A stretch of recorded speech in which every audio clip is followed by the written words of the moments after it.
Je vous remercie d'avoir répondu nombreux à notre invitation pour cette traditionnelle et conviviale cérémonie des vœux. Ce moment partagé avec vous me permet également de rendre hommage aux élus qui m'accompagnent dans l'accomplissement de la tâche qui m'a été confiée et par souhaiter que nos meilleurs vœux vous accompagnent. Des vœux de solidarité, de justice et de paix. Vous, pour vous et ceux qui vous sont proches. Des vœux pour qu'enfin l'humain soit au centre des préoccupations pour le bien de tous.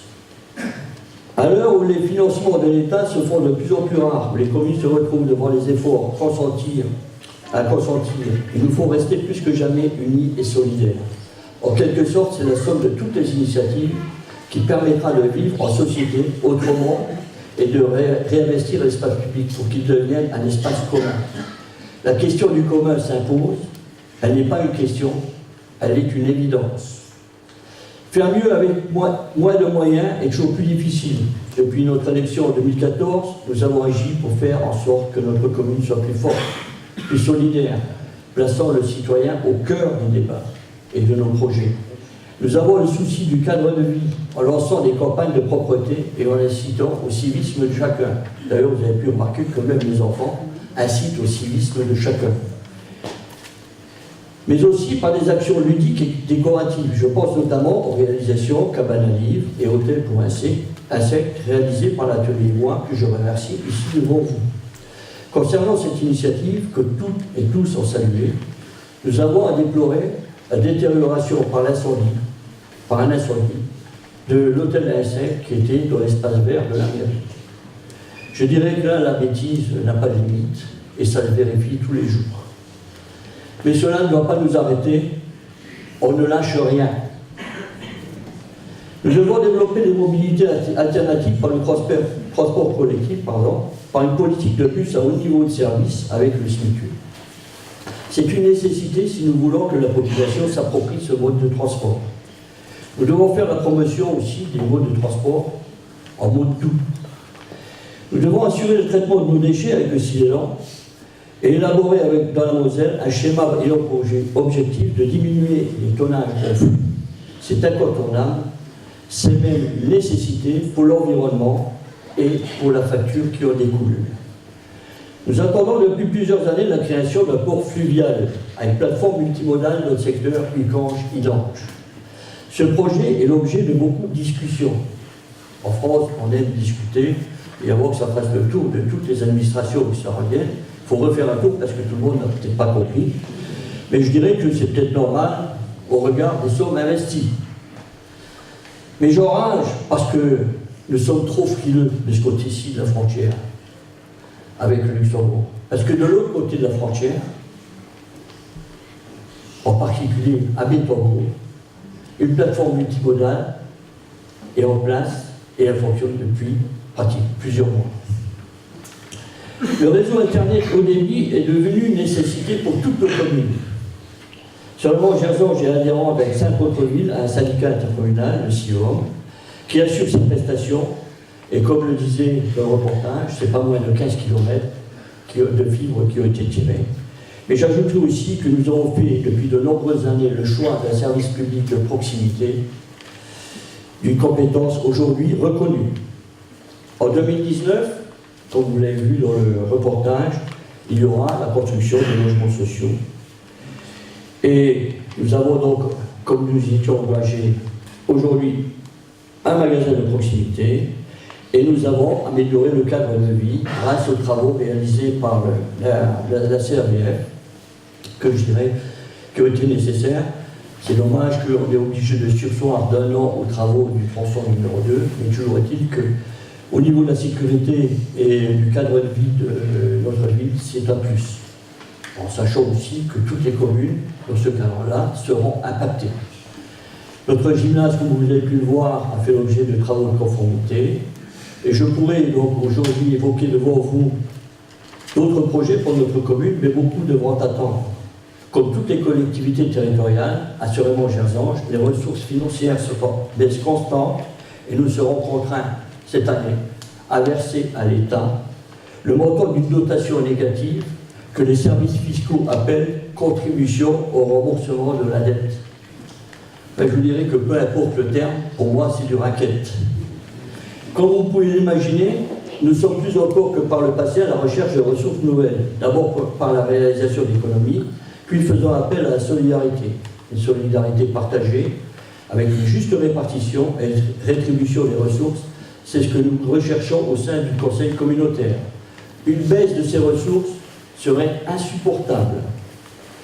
C'est dans ce cadre que nous pourrons poursuivre les travaux en cours et à venir de l'opération Cœur de Ville, Cœur de Fench. Cependant, par choix budgétaire, il a été décidé de faire une pause et de sursoir d'une année à la suite des opérations. Ça ne signifie pas que le personnel de la CEVF restera inactif.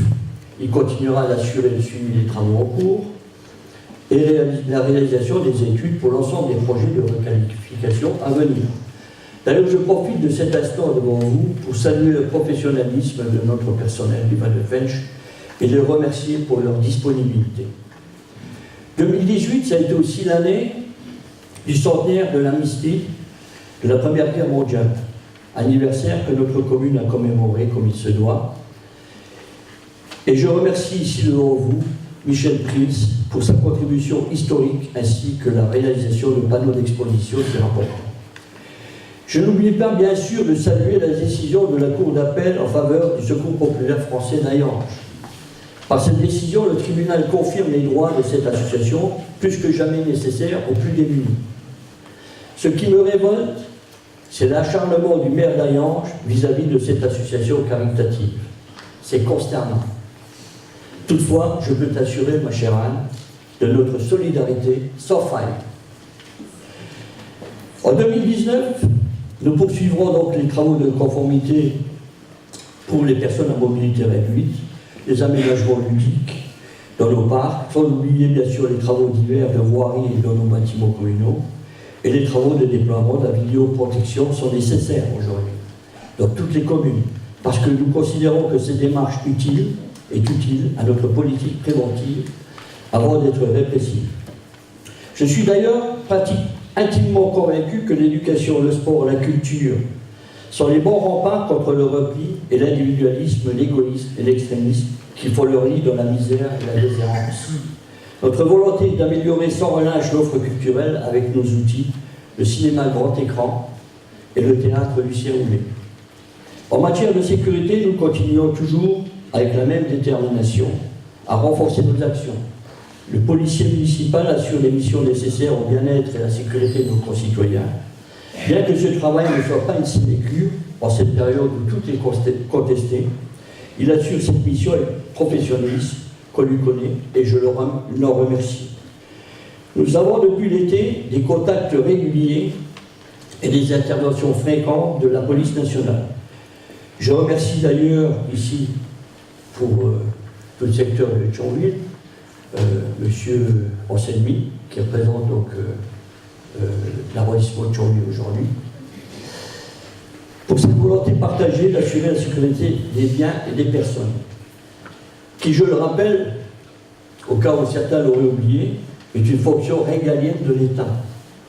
À l'évidence, ces rapports au plus près des besoins sont rendus nécessaires, parce que si nous voulons obtenir des résultats durables, travailler en étroite collaboration avec la police nationale est primordial.